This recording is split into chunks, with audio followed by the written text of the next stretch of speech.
मुनिया धीरे से अम्मा से कहती है, अम्मा तुमको अपना वादा तो याद है ना? वादा? कौन सा वादा? शोभा ने कहा।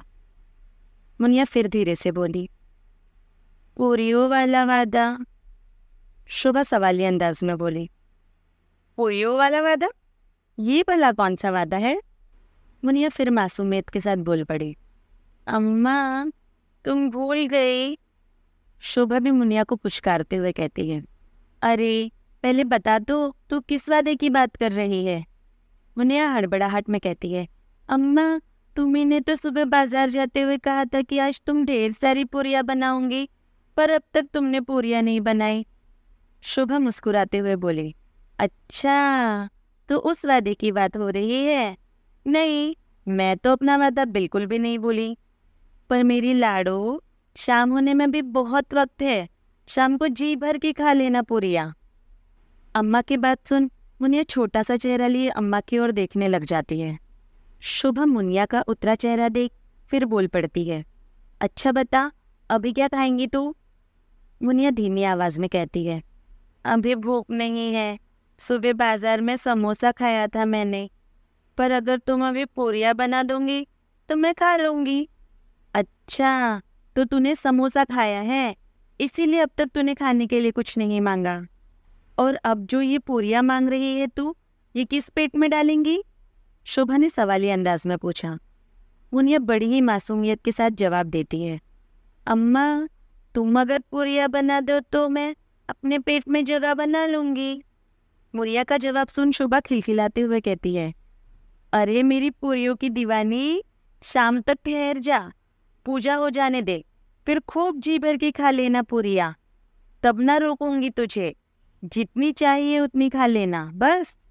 शोभा की बात सुन मुनिया खुश होते हुए कहती है, अम्मा पूरियों के साथ सूरन की भी सब्जी बनाऊंगी ना?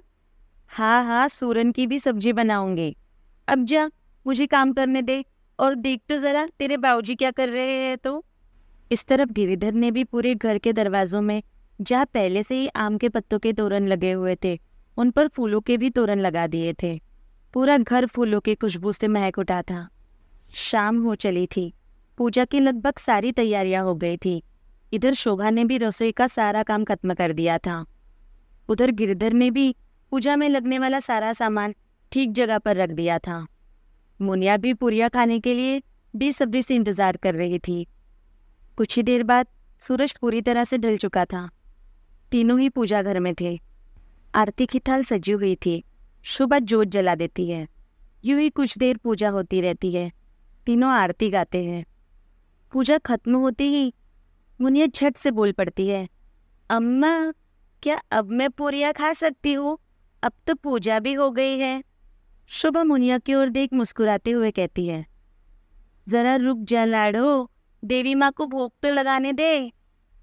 इतना कहकर शोभा रसोई में चली जाती है।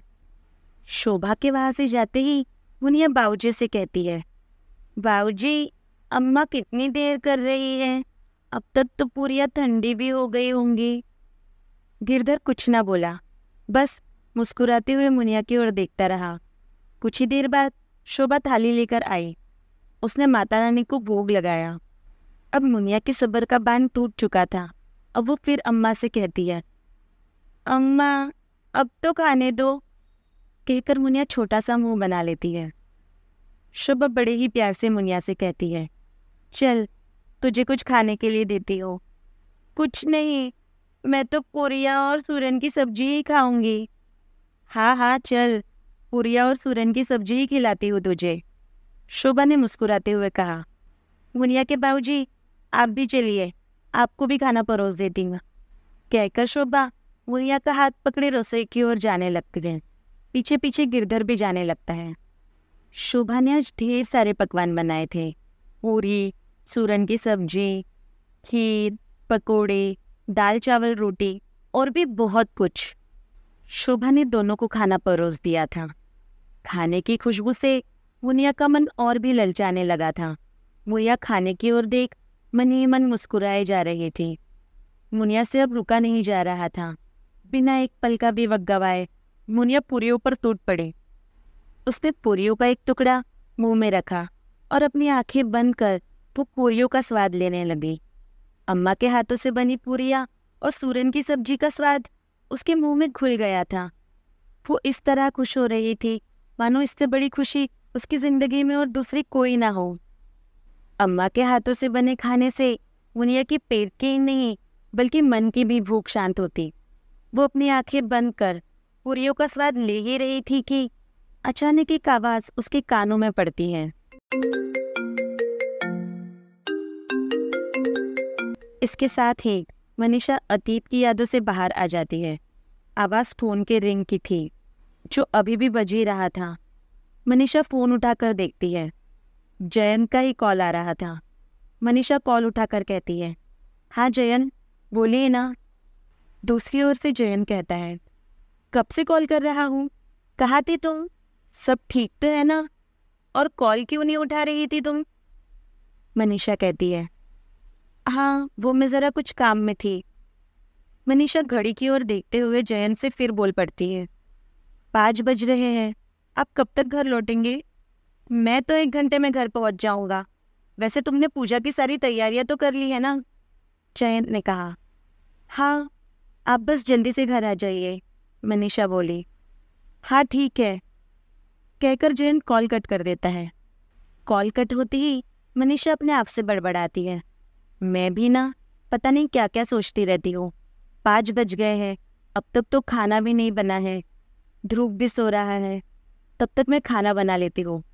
कहते हुए मनीषा किचन में चली जाती है। कुछ ही देर में मनीषा सारे पकवान बना लेती है।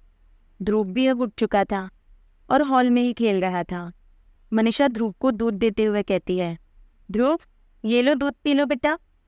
ध्रुव बड़े ही प्यार से मनीषा से कहता है, मम्मा पापा कब आएंगे।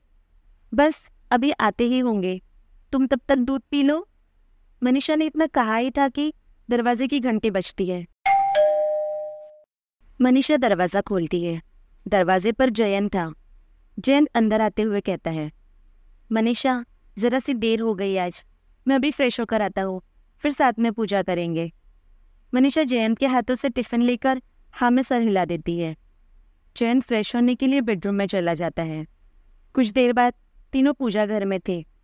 तीनों बड़ी ही श्रद्धा भाव से पूजा करते हैं। पूजा होने के बाद मनीषा भगवान को भोग लगाती है।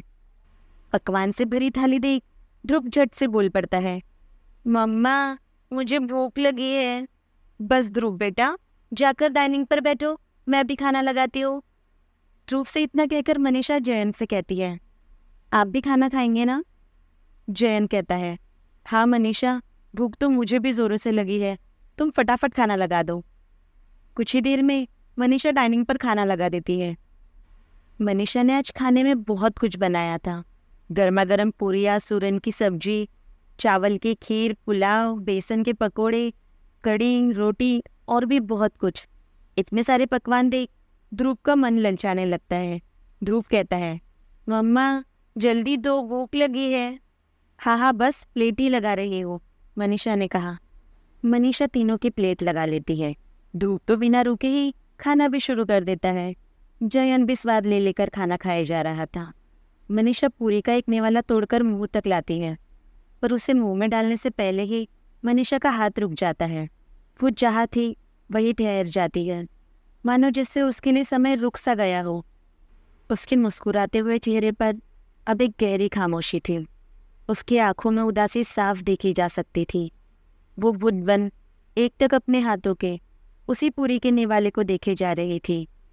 उसकी आंखें आंसू से भर चुकी थी, जैसे उसके सीने में दबा हुआ कोई बहुत बड़ा दर्द आंखों से छलकने ही वाला हो। जयंत का ध्यान मनीषा की ओर जाता है। मनीषा को इस तरह देख जयंत बौखलाहट में कहता है, क्या हुआ मनीषा। मनीषा खामोश ही थी, कुछ ना बोली। कुछ भी कहने के लिए अब उसके पास कुछ न था। मानो उसके होठ सिल गए हो, उसके कान बंद हो चुके थे, जैसे उसे कुछ सुनाई ही ना दे रहा हो। जयंत फिर उसे झंझोड़ते हुए कहता है, क्या हुआ मनीषा, तुम रो क्यों रही हो, कुछ तो बोलो, क्या हुआ तुम्हें। मनीषा इस बार भी कुछ ना बोली। वो निशब्द थी। बस अब उसकी आंखों से आंसू की धारा बहने लगी थी। उसने एक नज़र जयंत को देखा और फिर दीवार की ओर देखने लगी। दीवार पर 2 तस्वीरें थी जिन पर चंदन के हार टंगे हुए थे। मनीषा उन 2 तस्वीरों को देख सिसकियां लेते हुए फूट फूट कर रो रही थी। ध्रुव और जयंत अब बिना कुछ कहे मनीषा को ही एकटक देखे जा रहे थे। दीवार पर टंगी वो 2 तस्वीरें मनीषा के अम्मा और बाबूजी की थी।